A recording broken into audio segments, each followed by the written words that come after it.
আসসালামু আলাইকুম। আপনারা যারা ড্রাইভিং পরীক্ষা দিচ্ছেন তাদের জন্যই আজকের এই ভিডিওটি। ড্রাইভিং লাইসেন্সের লিখিত পরীক্ষার স্ট্যান্ডার্ড প্রশ্ন ব্যাংক ও উত্তর সহ এখানে আপনাদেরকে ইম্পর্টেন্ট প্রশ্নের উত্তরগুলো দেওয়া হবে এবং প্রশ্নগুলো দেওয়া হবে। যে প্রশ্নগুলো আপনি যদি ভিডিওটি শেষ পর্যন্ত দেখেন, এই প্রশ্নগুলো যদি জেনে যান তাহলে আপনার ড্রাইভিং লাইসেন্সের লিখিত পরীক্ষায় আপনি অবশ্যই পাস করতে পারবেন। তাই ভিডিওটি ধৈর্য সহকারে শেষ পর্যন্ত দেখতে থাকুন। এখানে যে প্রশ্নগুলো আছে পেশাদার অপেশাদারের ড্রাইভিং লাইসেন্সের জন্য যারা আবেদন করবেন সকল প্রশ্ন, এখানে প্রায় 200টার মতো প্রশ্ন আছে। আমি এই প্রশ্নগুলো নিয়েছি বিআরটি অফিসিয়াল ওয়েবসাইট থেকে, যে লিখিত পরীক্ষা কী কী প্রশ্ন আসে। তাই আপনারা নিশ্চিন্তে এই ভিডিওটি দেখতে পারেন এবং এই প্রশ্নগুলো মুখস্থ করতে পারেন লিখিত পরীক্ষার জন্য। 1 নম্বর প্রশ্ন, মোটরযান কাকে বলে?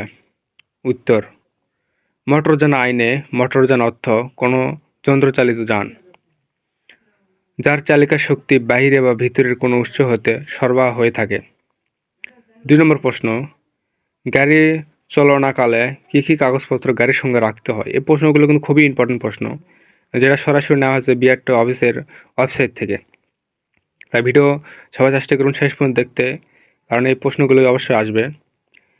উত্তর হলো ড্রাইভিং লাইসেন্স, খ নম্বর রেজিস্ট্রেশন সার্টিফিকেট এবং গ নম্বর ট্যাক্স টোকেন, ঘ নম্বর ইন্স্যুরেন্স সার্টিফিকেট, ও নম্বর হচ্ছে ফিটনেস সার্টিফিকেট। মোটরসাইকেলের ক্ষেত্রে প্রযোজ্য নয়। রোড পারমিট মোটরসাইকেল চালক ব্যতীত সর্বোচ্চ 7 আসন বিশিষ্ট ব্যক্তিগত যাত্রীবাহী গাড়ির ক্ষেত্রে প্রযোজ্য নয়। তারপরে 3 নম্বর প্রশ্ন, গাড়ি চালানোর আগে করণীয় কাজ কী কী? উত্তর, গাড়িতে জ্বালানি আছে কিনা তা পরীক্ষা করা, না থাকলে পরিমাণ মতো নেওয়া। খ নম্বর রেডিয়েটর বা ব্যাটারিতে পানি আছে কিনা পরীক্ষা করা, না থাকলে পরিমাণ মতো নেওয়া। গ নম্বর ব্যাটারি কানেকশন পরীক্ষা করা। ঘ নম্বর লুপ ইঞ্জিন অয়েল লেভেল ঘনত্ব পরীক্ষা করা, কম থাকলে পরিমাণ মতো নেওয়া। মাস্টার সিলিন্ডারে ব্রেক ফ্লুইড ব্রেক অয়েল পরীক্ষা করা, কম থাকলে নেওয়া। চ নম্বর হচ্ছে গাড়ির engine lighting system, battery, steering ইত্যাদি সঠিকভাবে কাজ করছে কিনা, নাট বোল্ট টাইট আছে কিনা, অর্থাৎ সার্বিকভাবে মোটরযানটি ত্রুটিমুক্ত আছে কিনা তা পরীক্ষা করা। এবং ছ নম্বর হচ্ছে ব্রেক ক্লাসের কার্যকারিতা পরীক্ষা করা। বুরকজ অগ্নি নির্বাপক যন্ত্র, ফার্স্ট এইড বাক্স গাড়িতে রাখা। ঝ নম্বর হলো গাড়ির বাইরে এবং ভিতরের বাতির অবস্থা, চাকা, টায়ার কন্ডিশন, হাওয়া, নাট, অ্যালাইনমেন্ট, রোটেশন, স্পেয়ার চাকা পরীক্ষা করা। 4 নম্বর প্রশ্ন, সার্ভিসিং বলতে কী বোঝায় এবং গাড়ির সার্ভিসিংয়ে কী কী কাজ করা হয়? উত্তর, মোটরযানে ইঞ্জিন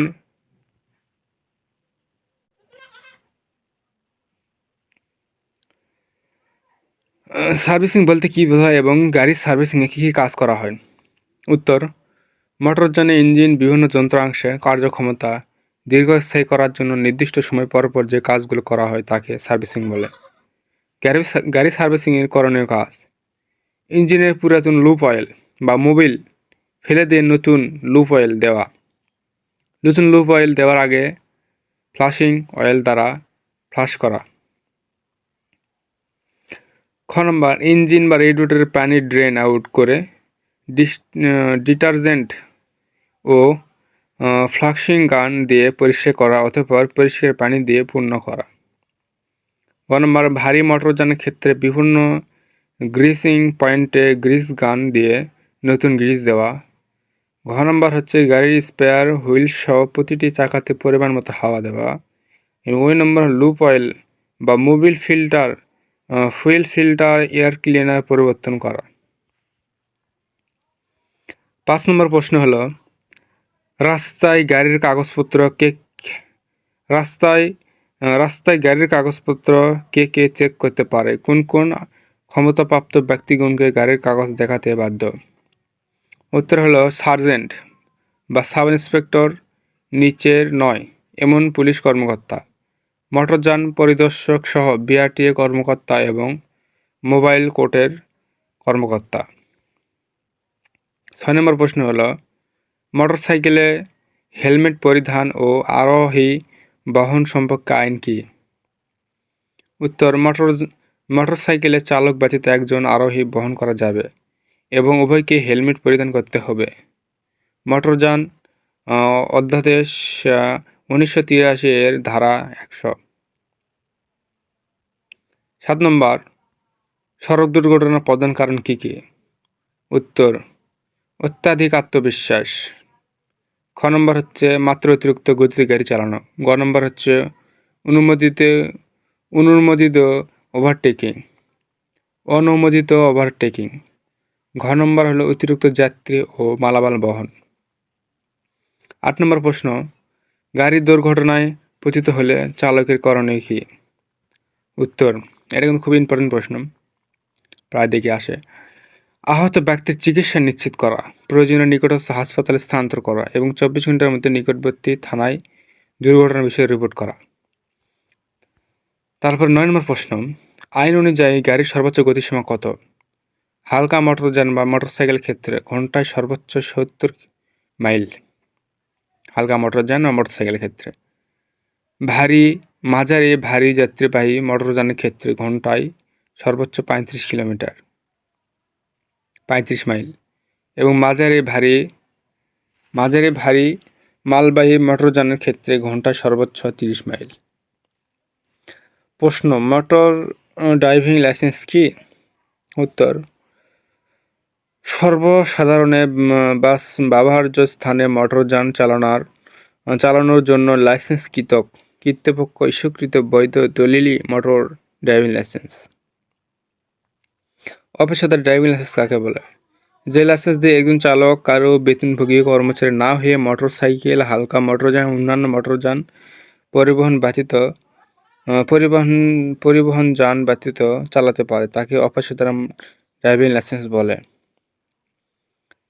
12 প্রশ্ন, ড্রাইভিং লাইসেন্স পাওয়ার ক্ষেত্রে সর্বনিম্ন বয়সসীমা কত? পেশাদার চালকের ক্ষেত্রে 20 বছর এবং অপেশাদার চালকের ক্ষেত্রে 18 বছর। এটা কিন্তু আপডেট প্রশ্ন, আগে কিন্তু ছিল 21, এখন 20। এবং 13 নম্বর প্রশ্ন, কোন কোন ব্যক্তি ড্রাইভিং লাইসেন্স পাওয়ার জন্য অযোগ্য বলে বিবেচিত হবে? উত্তর, মৃগ রোগী, উন্মাদ বা পাগল, রাতকানা রোগী, কুষ্ঠ রোগী, হৃদরোগী, অতিরিক্ত মদ্যপ ব্যক্তি, বধির ব্যক্তি, বহু বা পা চলাচল নিয়ন্ত্রণ করতে অসুবিধা হয় এমন ব্যক্তি। 14 নম্বর প্রশ্ন, হালকা মোটরযান কাকে বলে? উত্তর, যে মোটরযানের রেজিস্ট্রেশনকৃত বোঝাই ওজন 6000 পাউন্ড বা 2727 কেজির অধিক নয় তাকে হালকা মোটরযান বলে। 15 নম্বর প্রশ্ন, মাধ্যম বা মাঝারি মোটরযান কাকে বলে? যে মোটরযানের রেজিস্ট্রেশনকৃত বোঝাই ওজন 6000 পাউন্ড বা 27,700 কেজির অধিক কিন্তু 14,500 পাউন্ড বা 6,590 কেজির অধিক নয় তাকে মাধ্যম বা মাঝারি মোটরযান বলে। 16 নম্বর প্রশ্ন, ভারী মোটরযান কাকে বলে? যে মোটরযানে রেজিস্ট্রিকৃত বোঝাই ওজন 14,500 পাউন্ড বা 6,590 কেজির অধিক তাকে ভারী মোটরযান বলে। 17 নম্বর প্রশ্ন, প্রাইভেট সার্ভিস মোটরযান কাকে বলে? ড্রাইভার ব্যতীত 8 জনের বেশি যাত্রী বহনের উপযোগী যে মোটরযান মালিকের পক্ষে তার ব্যবসা সম্পর্কিত কাজে এবং বিবেচনা ভাড়ায় যাত্রী বহনের জন্য ব্যবহৃত হয় তাকে প্রাইভেট সার্ভিসিং মোটরযান বলে। 18 নম্বর প্রশ্ন, ট্রাফিক সাইন বা রোড সাইন প্রধানত কত প্রকার ও কী কী? ট্রাফিক সাইন প্রধানত 3 প্রকার, বাধ্যতামূলক বা প্রধানত বৃত্তাকৃতির হয়, সতর্কতামূলক যা প্রধানত ত্রিভুজ আকৃতির হয় সতর্কতামূলক, এবং তথ্যমূলক যা প্রধানত আয়তাকার ক্ষেত্রের হয়। 19 নম্বর প্রশ্ন, লাল বৃত্তাকার সাইন কি নির্দেশনা প্রদর্শন করে? লাল বৃত্তাকার সাইন কি নির্দেশনা প্রদর্শন করে? উত্তর হলো নিষেধ বা করা যাবে না, অবশ্য অবশ্য বর্জনীয় নির্দেশনা প্রদর্শন করে।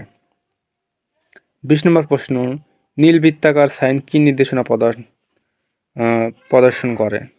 করতে হবে বা পালনীয় নির্দেশনা প্রদর্শন করে। 21, লাল ত্রিভুজ আকৃতির সাইন কি নির্দেশনা প্রদর্শন করে? উত্তর হলো সতর্ক হওয়ার নির্দেশনা প্রদর্শন করে। এরপরে 22 নম্বর প্রশ্ন, নীল রঙের আয়তক্ষেত্রে কোন ধরনের সাইন? সাধারণ তথ্যমূলক সাইন। 22 নম্বর প্রশ্ন, সবুজ রঙের আয়তক্ষেত্রে কোন ধরনের সাইন? সবুজ রঙের। উত্তর পথ নির্দেশক তথ্যমূলক সাইন, যা জাতীয় মহাসড়কের ব্যবহৃত হয়। 24 নম্বর হলো কালো বর্ডার বা সাদা রঙের আয়তক্ষেত্রে কোন ধরনের সাইন? এটি পথ নির্দেশক বা তথ্যমূলক সাইন, যা মহাসড়কের ব্যতীত অন্য সড়কে ব্যবহৃত হয়। 25 নম্বর, ট্রাফিক সিগন্যাল সংকেত কত প্রকার কি কি? ট্রাফিক সিগন্যাল 3 প্রকার: বাহু সংকেত, আলোর সংকেত ও শব্দ সংকেত। 26 নম্বর, ট্রাফিক লাইট সিগন্যালের চক্র ও অনুক্রম গুলি কি কি? উত্তর হলো লাল, সবুজ, হলুদ এবং পুনরায় লাল। 27 নম্বর, লাল, সবুজ, হলুদ ব্যতীত কি নির্দেশনা প্রদর্শন করে? লাল বাতি জ্বললে গাড়িকে থামুন, লাইন এর পিছনে থামিয়ে অপেক্ষা করতে হবে। সবুজ বাতি জ্বললে গাড়ি নিয়ে অগ্রসর হওয়া যাবে এবং হলুদ বাতি জ্বললে গাড়িকে থামানোর জন্য প্রস্তুতি নিতে হবে। 28 নম্বর প্রশ্ন, নিরাপদ দূরত্ব বলতে কি বোঝায়?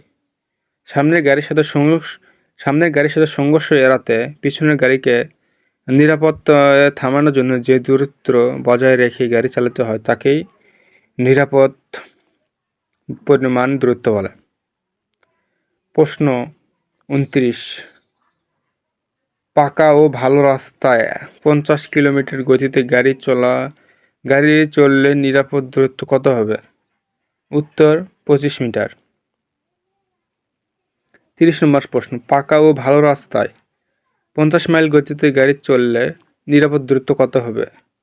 উত্তর 50 গজ বা 150 ফুট।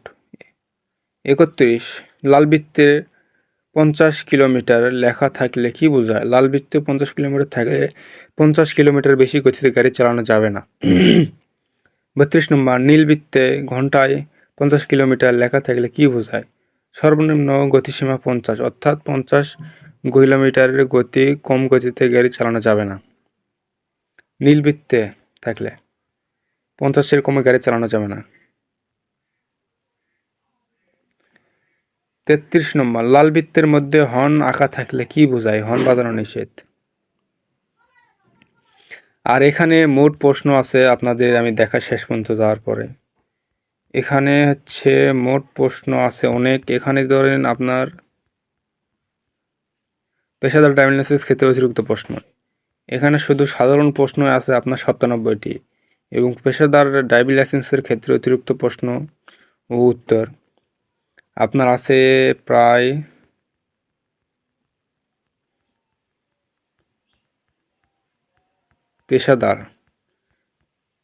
পেশাদারের ক্ষেত্রে আছে এখানে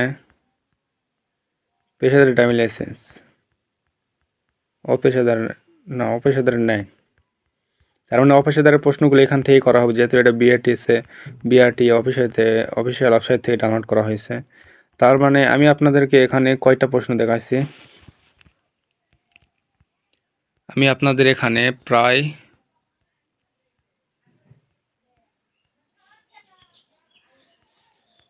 আমি আপনাদের দেখেছি 33টা প্রশ্ন। আমি মূলত প্রশ্ন শেষ করব। এখানে যে পৃষ্ঠা আছে 38টা প্রশ্ন আমি দেখাই। তারপরে আপনারা যারা এই ভিডিওর সেকেন্ড পার্ট চান, এই ভিডিওর সেকেন্ড পার্ট দেওয়া থাকবে। আপনারা আপনারা এই ইউটিউব চ্যানেলে প্রবেশ করে সেকেন্ড পার্ট দেখতে পারবেন। সেকেন্ড পার্টে বাকি প্রশ্নগুলো নিয়ে আলোচনা করা হবে। এরপর প্রশ্ন হলো পদচারী পারাপার নিষেধ 33। 34 নম্বর প্রশ্ন, লাল বৃত্তের ভিতরে একটি বড় বাসের ছবি থাকলে কি বোঝায়? বাস প্রবেশ নিষেধ। 35 নম্বর, লাল বৃত্তের একজন চলমান মানুষের ছবি আঁকা থাকলে কি বোঝায়? পথচারী পারাপার নিষেধ। লাল ত্রিভুজে একজন চলমান মানুষের ছবি আঁকা থাকলে কি বোঝায়? সামনে পথচারী পারাপার, তাই সাবধান হতে হবে ত্রিভুজের মধ্যে। 37 নম্বর, লাল বৃত্তের ভিতরে একটি কালো গাড়ি থাকলে কি বোঝায়? একটি লাল একটি কালো গাড়ি, ওভারটেকিং নিষেধ। আতে গাড়ি পি লেখা থাকলে কি বোঝায়? পার্কিংয়ের জন্য নির্ধারিত স্থান। 38টি প্রশ্ন। এই ভিডিওতে 38টি প্রশ্ন নিয়ে আলোচনা করা হয়েছে, আর ভিডিওটি আর এর চেয়ে বড় করা যাচ্ছে না। আর দ্বিতীয় পার্ট থাকবে, বাকি যে প্রশ্নগুলো থাকবে সেখানে আলোচনা করা হবে। অবশ্যই চ্যানেলে গেলে আপনারা দেখতে পাবেন দ্বিতীয় পার্ট। এখানে যে প্রশ্নগুলো আছে সকল প্রশ্ন হচ্ছে ইম্পর্টেন্ট প্রশ্ন, তাই কেউ এই ভিডিও দেখেছেন তারা সেকেন্ড পার্ট দেখবেন অবশ্যই।